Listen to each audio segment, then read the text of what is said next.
Alright, welcome to a reboot episode of the Nighttime series. It's been a while, but I think I am ready to make this a pretty featured series on my channel. But first things first, we got some business to talk about. So the Moment Appreciation Club, my memberships, I'm gonna start focusing more towards it. And so the target is 8 bonus videos a month. Additionally, you get some emotes for the mythical streams that I do. I do want to start streaming again, but yeah, I gotta really get back on track with the streams because they are very fun because of y'all. And then of course my members only club on Discord. So yeah, those are the benefits to my Moment Appreciation Club membership. And also, I do have some little targets and some little goals if we do hit a certain amount of members. So 15 members, I'll do a monthly rank up poll where you can pick who I rank up to rank 2 or rank 6. And hey, sometimes I can do a rank 3 poll, just depends on how often we get rank 3 materials. And at 30, then I'll do member only friendly streams, which I think can be really fun because if I have 30 members or if I get more in the future, I don't know if I can get to every single member in that stream, but I can get to a lot of them. And if I do 3 or 4 a month, I could definitely get all of them done. So yeah, that's pretty exciting. I think that doing friendlies with subscribers and members, it's really fun. And sometimes I just get absolutely whooped by them. So that's amazing. And it's quite a humbling experience, to be honest. But yeah, there's some other target goals there. And last but not least, actually no, not last but not least, but moving on, there's going to be an update to champions featured in member only videos. So champions featured in these videos will not get their own public videos during that month. So for example, today I posted a shocker showcase for the members, so he won't get a public video until November 1st at least. So yeah, the October champions, I haven't decided all 4 of them yet. I'm gonna do 4 champions a month, but Shocker is definitely one of them. And I might go with a little bit of a villain theme for the month because it is October, villains are pretty spooky usually. But yeah, that's the game plan. And I don't know, I feel like it's a good idea because it adds more value to the members' videos, if that makes sense. And additionally, a month isn't it won't hurt too bad for the public, I guess, but it's a nice little benefit of getting the membership because you get to see some showcases really early. So yeah, there are the prices. $3 just unlocks everything. $5 is just extra support. But if you do the $10 one, and this I put such a crazy thing there because I don't know if anyone's gonna get the $10 one, so that's why it's such a crazy bonus. You get to pick a video topic and I'll just make the video straight up. It has to be reasonable, right?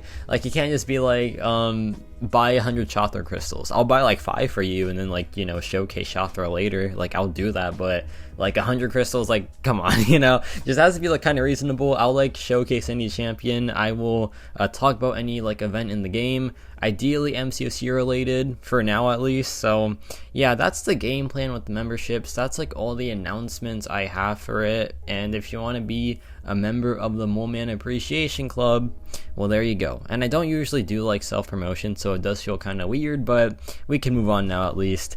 And speaking of new characters, because the topic for today is new champions and the best champion of 2024, we do have this picture is so good. We do have some new champions that got announced: Jack-o'-lantern and Scream. Now Jack-o'-lantern doesn't look as goofy in the game as he does here, but yeah, he looks very cool in the game. I think it's the perfect October champion. Same thing with Scream. They both look pretty terrifying. I think they fit the Halloween theme perfectly, especially a dang pumpkin. So yeah, I can't wait to see how they turn out. I think it's gonna be a pretty fun month. I don't really know what Jack-o'-lantern does in the comics. I just assume he is pretty scary and has scary things to go along with him, but we'll see how that turns out. But yeah, those 2 champions are coming this month. But now it's time to talk about the main topic. Who do I think is the best champion of this year so far? So some criteria real quick.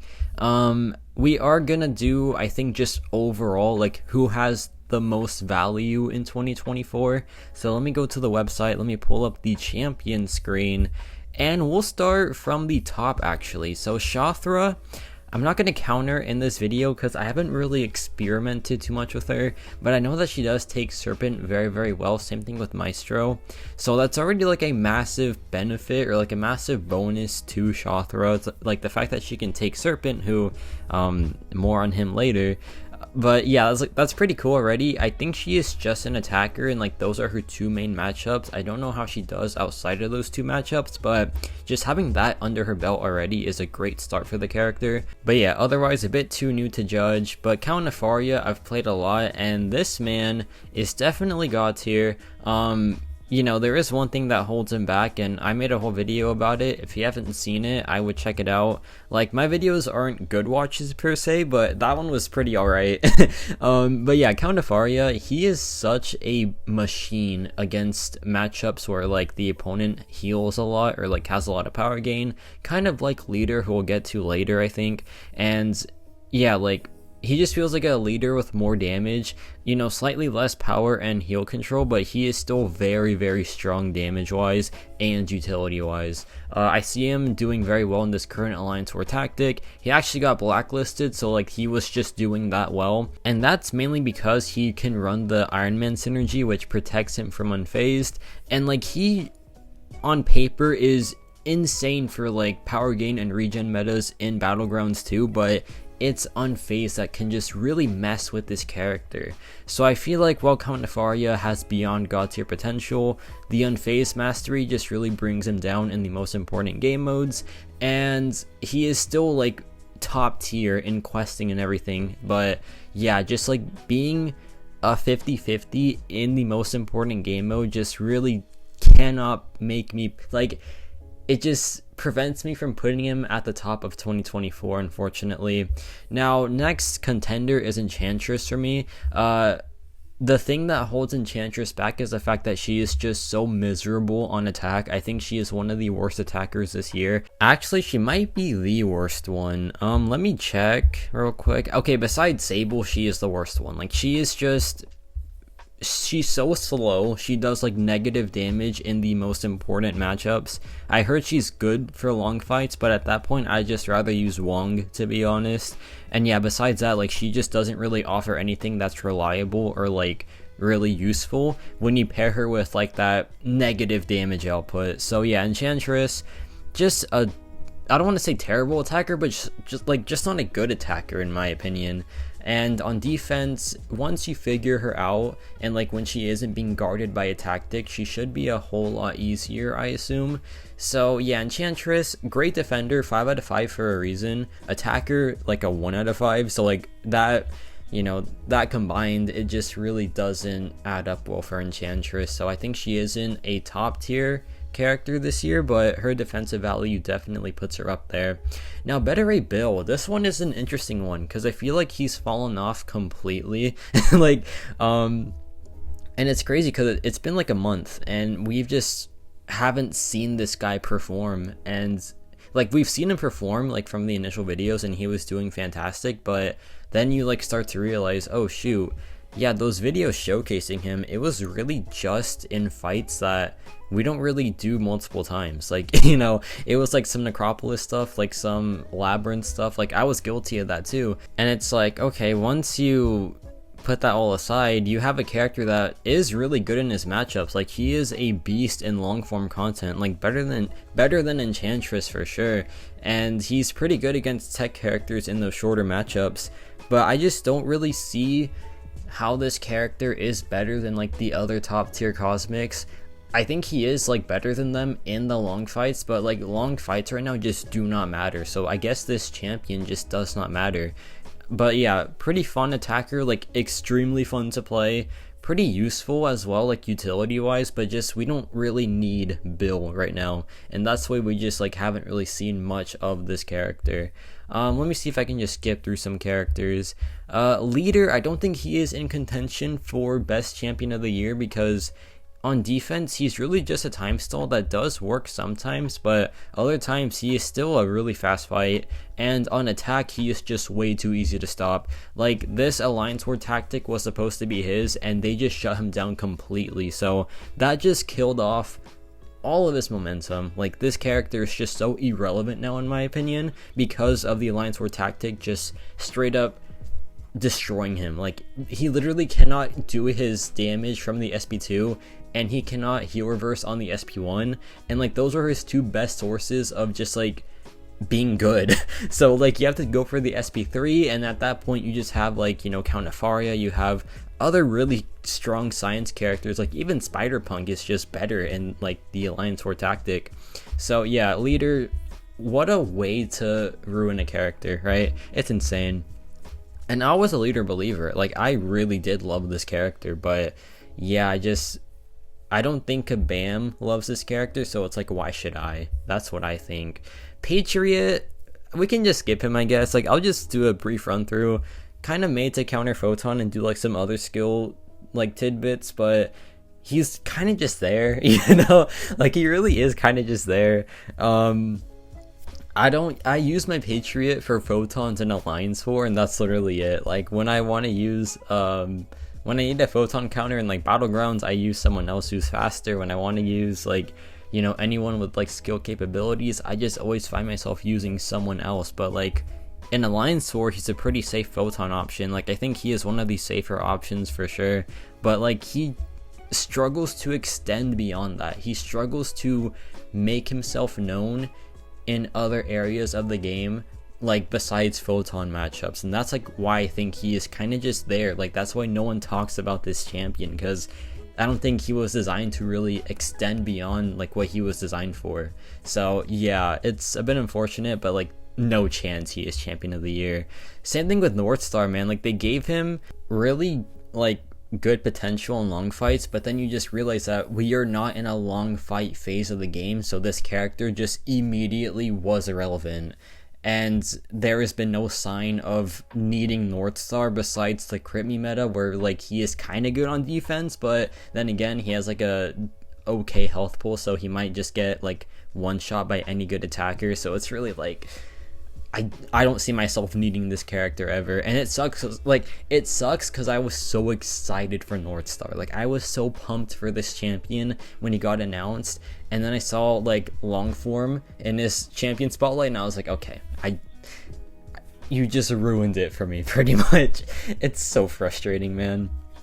Like, when you're hyped for a character and they are meant for something that is so useless.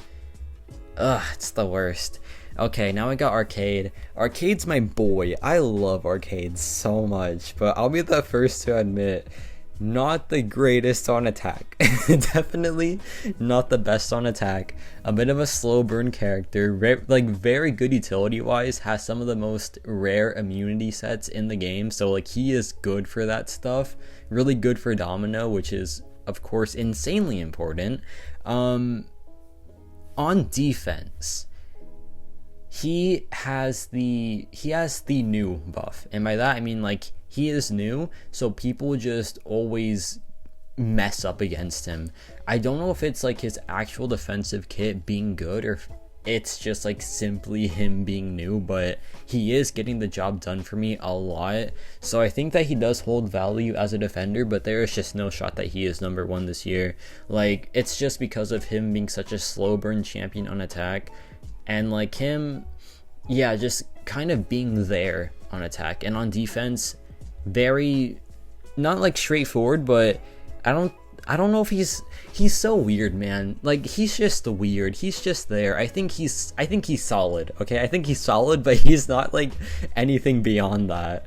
So yeah, Silver Sable, if it was opposite day, she would be atop this chart. If it was opposite day, man, she would be crushing this whole entire video, but it is not opposite day, and she is unfortunately very bad. Brian Grant's stream where he was testing her, oh my god, it was so sad. Like, that stream made me realize that Craven might legitimately be better than Sable when it comes to practicality and like damage output. Utility wise, she does have like some pretty decent tidbits, but oh my gosh, is she just like impossible to play practically? Like, it is insane. She is bad. She is genuinely bad, and she needs... Here's the issue with Sable, and I might make this a whole different episode of the Nighttime series, but I think that she is so bad that she cannot be saved by a tune-up. I think she cannot be saved by a tune-up, and that's so unfortunate because that's when you know you really messed up. But yeah, it is what it is, man. Teenage Warhead I love. Oh my god, when I pulled Teenage Warhead and I took her to rank 3 immediately, I was scared because I was like, am I gonna like this character? And I love this character, man. She is so powerful. She can just shut down any single skill champion in this game with ease. When the fight starts, it's done. It's done. Like when the fight starts versus a skill character, it's just over. You won because you just counter everything about them. And having champions like that in this game, like if you can do that versus a whole entire class, then you are going to be top tier. Like Nimrod does it versus the mutant class, Torch versus the mystics, but like those are more damage focused. She is more utility focused when it comes to those matchups. So yeah, Teenage Warhead, amazing on attack. I am such a big fan of this champion on attack. On defense, she is very straightforward, so she does lose points there. And the fact that she struggles to like extend beyond the skill class is why I cannot put her at the top here, unfortunately. Prowler's insane.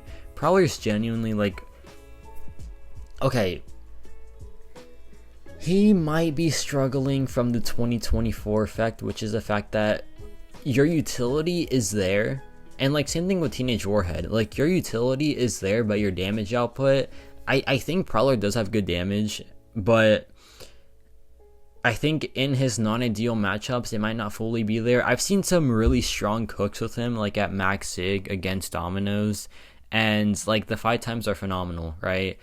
And I think the fight times are good if he's like punching equal or punching down, but I'm not too sure how the fight times are when like he has to punch up, which like realistically we are not gonna take Prowler to rank 3 just yet, at least for me, right? Because he does want max sig, so having to rely on like a low sig rank 3 Prowler, I don't know how that's gonna turn out for people. But that aside, this man is busted. Like he counters so much in this game. He counters Domino, massive, like 1,000 brownie points to that. Counters Atuma, counters Korg, counters Electro, counters Mephisto with his immunities, has Rupture as a damage source, so like it's so hard to stop him.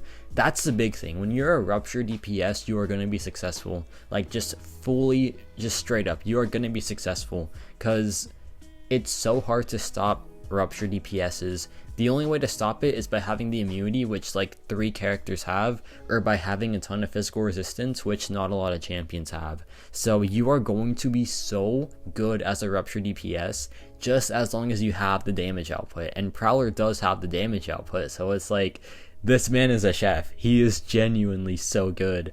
So yeah, Prowler, he is in contention, absolutely. I think he is definitely in contention. Like the amount of characters he can take, it is phenomenal. His issue is he relies on a high sig, so in this phase of 7-star characters, I don't know how he's gonna do, right? Like at sig 20 or sig 40, but like a max sig 6-star I think is like an absolute chef. Now Spider-Punk is a champion that is getting a lot of like recognition now. He's getting a big spotlight on him, and like this is like a make or break thing for Spider-Punk, right? Like he has the spotlight on him, he has to take advantage of it, and I think he's doing a pretty decent job. I think in this Alliance War meta he is doing a very good job of making himself known. Yeah, he is very good against fights that like require an intercept of sorts, and like against champions that counter intercepts, for example the Destroyer, Spider-Punk is one of the best options for him since his intercept actually stuns Destroyer. So yeah, like having access to that intercept is really good. Having access to the Encore is that's one of the best things in this game, to be honest. Having access to a way to increase the chance that the opponent throws specials is massive in like today's state of the game, because like with the AI just being super passive, sometimes you want to have like passives like that, like you want to have effects like the Encore, and he has like a ton as well. I'm pretty sure he has access to pretty decent damage. I know his damage is kind of like his it's kind of the thing that people talk about the most when it comes to the problems of this champion, but I'm pretty sure the damage output is fine enough given like the things he does in Alliance War. In Battlegrounds, I don't know how good he is, like, on attack. I think I've seen some pretty decent fight times. But yeah, it's mainly that, like, utility of Spider-Punk. It's mainly the fact that he is in the current Alliance War attack tactic. I don't think he is Champion of the Year material because his defensive value is kind of just, like, in the zeros. But, like, defense isn't everything, right? So, like, that isn't, like, the biggest factor. Except for a couple characters, but we're not there yet. But yeah, Spider-Punk, he's cool. Utility-wise, apparently, like, I think that he isn't the most general utility-wise, but I think he's good enough. Now we got the Destroyer here. Now, the Destroyer is... So, when the news for the rebalancing came out, people were, like, surprised that he didn't get buffed. And that kind of does show you, like, this character's potential overall. Like, he's fine on attack. One of his issues is, like, he's an SP3 champion and his SP3 is super slow, and, like, he has to ramp up then SP3, and that's when you're just done as a champion in Battlegrounds, right? Like, if you have to ramp up then SP3, yeah, you have very little hope of being a really good attacker in that game mode. He's pretty good utility wise. He can destroy buffs on block, so, like, he's a really strong Hulkling counter. Issue is, Hulkling is a 10-second long shot fight, so, like, the things he was designed for, we just have better options already. We have way faster options already. He has immunity to a ton of stuff though, which is great. Like, he's immune to Infuriate, which is fantastic. I think countering those abilities will be really useful, especially for the future. If, like, Kabam ever drops an Infuriate node, oh buddy, I'm gonna retire from the game if that ever happens. But actually no, I won't, because I'll have Destroyer to help with that node. So yeah, that's pretty decent. He's a robot, so, like, he has the robot things, which is pretty decent. He does like decent damage once he's ramped up, but like I said, he's in a tough spot since his ramp up is long, but he's not a long form character. He's meant for, like, the middle tier fights that you do see in, like, Alliance War and, like, the mini bosses, but you don't really see anywhere else in the game, since, like, story content is progressing towards longer fights. But, like, it's still at, like, the high, like, the medium high type of health pools where, like, Northstar can't pop off in it, but Destroyer can't really either. So it's like, man, he's just in a tough spot, really. And, like, it just comes down to him, like, not having the best utility kit either. Like, he does have some things going on for him, but it's nothing that's, like, game breaking, right? Like, he can't counter the meta Mystic defenders like Serpent or Maestro that well. I think he does do Serpent okay, but not good enough to be, like, a top tier counter. So yeah, Destroyer, poor guy. On defense, he is very annoying with, like, his Awakened ability where he can reflect damage back to you. So that is something. But, like, any science character just, like, destroys this man. No pun intended. But yeah, any science character just wallops this guy. But let's move on to kind of a spoiler, but we'll move on to Dust. So you can probably guess who my pick is, but yeah, Dust is very interesting. I haven't seen her used too much on attack, but, like, when I do see her used on attack, she does pretty decent. Very good for, like, the skill defenders such as Korg and Atuma. Yeah, I think she's good for Korg. I know that one of her hits is physical and it does contact the opponent, so, like, she does take Thorns damage, but she is good for, like, Atuma, Electro. She does have a lot of non-contact, which is pretty massive in some fights. She is immune to Bleed, Poison, and Shock, which is absolutely massive.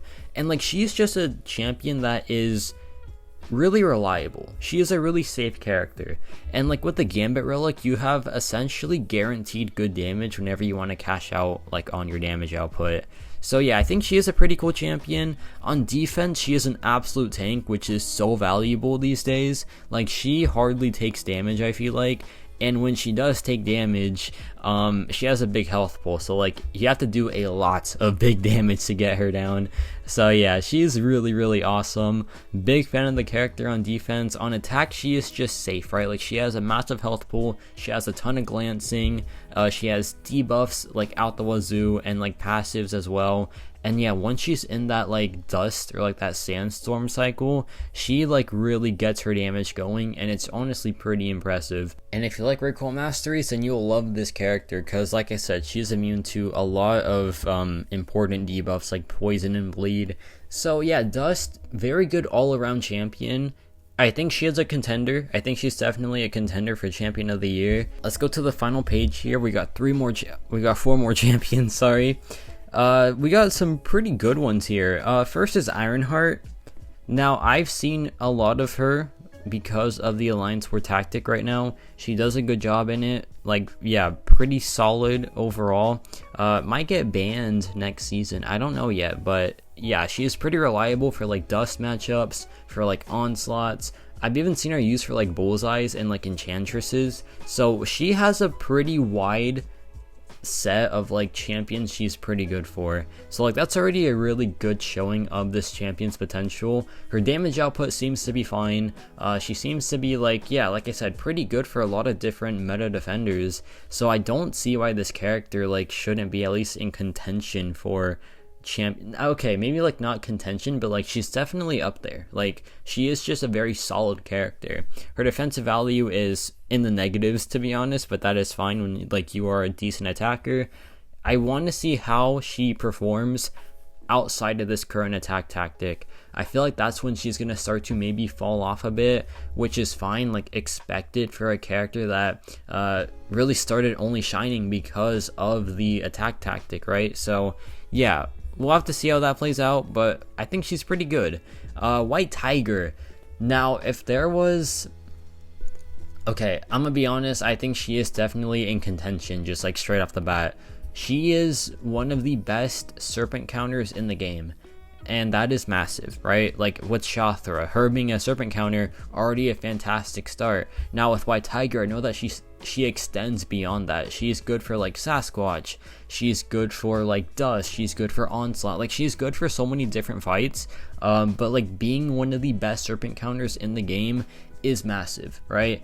And I think that she does a good job of being used in any game mode. I think she is a really good short form character like Battlegrounds. She's great for questing. Long fights, I don't know too much about like her potential there, but it's just the fact that she can take so many champions, right? And like her utility is very niche. She can like purify damaging debuffs if the opponent has buffs, like literally just for gore. She also has like some utility bits literally just for like power gain characters like Hyperion and Serpent, but like that utility aside, she is just a very strong DPS. Like she is one of the strongest DPSs of the year. I think she does have the best damage output of the year for sure, because like once she gets going, like one SP2 just kind of drops the opponent, and then like you get like a 40-second fight, and like those 40-second fights are honestly pretty rare for these 2024 champions. So yeah, White Tiger, fantastic champion, definitely in contention for champion of the year. If her defensive value was like any bit higher, she'd be the best champion for sure. But now we're down to two, and I think these two champions can arguably be number 2 and number 1. So first up is Bullseye. Bullseye is phenomenal. He is incredibly good.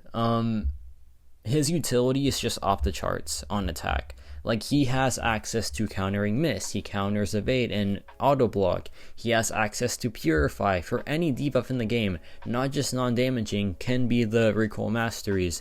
He has access to power sting mitigation, he has access to bleed all the time, he has guaranteed crits all the time. He is a very strong skill utility character. Like he is genuinely one of the best when it comes to utility wise for the skill class. You pair that with his defensive value being a 10 out of 5, and you have a very, very like strong champion, you know?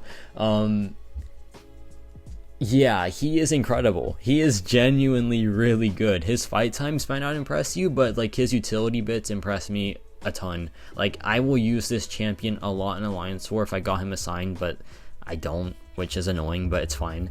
But yeah, like, his potential as an attacker, he might be a slow burn character, but he'll get the job done. He's great for Thing, he's great for Spider-Ham, he's great for like any science character, good for Red Skull even, which is surprising. Let's see, he's good for any node where like you have to intercept with, like, you know, when you have to intercept in a non-conventional way, his killer instinct isn't a, like, it counts as an intercept, so he is good for like Path 5. Yeah, like, just a really good all-around utility character that is, of course, a 10 out of 5 defender. And being a 10 out of 5 defender, you don't have to do much on attack to be a very valuable character, but he does more than enough to be a very, very good champion. So yeah, I think Bullseye is very dang good. I think that this character just has so much value, especially at rank 3. Like, when people complain about the damage output of Bullseye, my solution is to just rank 3 him, and then you get a very strong defender, a 10 out of 5 defender, but then you also get a damage bump to a very potent utility champion. So then rank 3 Bullseye is just one of the best things in this game. So yeah, Bullseye is really dang good. Like, he is really dang good. Alright, I skipped the champion because I think this champion is the best of the year so far. It is the Serpent. The Serpent is a very strong champion. Here's the thing. People just write him off as a 10 out of, like, no, a 100 out of 10 defender. He is a very strong attacker. Like, he is a very, very good attacker. He is good for, like, future Ant-Man. He's good for, like, Red Skull, which is massive these days. He's, like, I've taken Atumas with him. I've taken Korgs with him. I've taken a lot of different fights with the Serpent. And he is a pretty decent Battlegrounds attacker, given that you probably have him at rank 3, right? And when you do, you really bump up his damage output, and his damage output at rank 3 is honestly very good, and it lets him take a lot of fights in a pretty decent amount of time. And, you know, he's really strong in long fights. Long fights, like I said, are pretty dead right now, but he is good for, like, any sort of health pool, since, like, that's how his ramp up works. So he's going to be good for, like, those medium fights that we see in questing these days. Really, like, one of the best characters in the game for Eternity of Pain type of health pools. Like, the Spring of Suffering Gauntlet, he cleared it all by himself with, like, 0 issues, and he was one of the best options for it. Like, he is insane in those game modes. He is, or, like, yeah, in those, like, type of, like, you know, fights. Insane for incursions, one of the best options there. This man really just is good for any piece of content. And then you slap on the fact that he is a 100 out of 5 defender, the best defender in the game by a country mile, and you have the best champion of the year. Like, the bar as an attacker for this character was so low, but he still went like 10 times above it, since the bar was like literally at the floor. So like, when you like are just decent on attack, which I think he is like good on attack, he's definitely good on attack, right?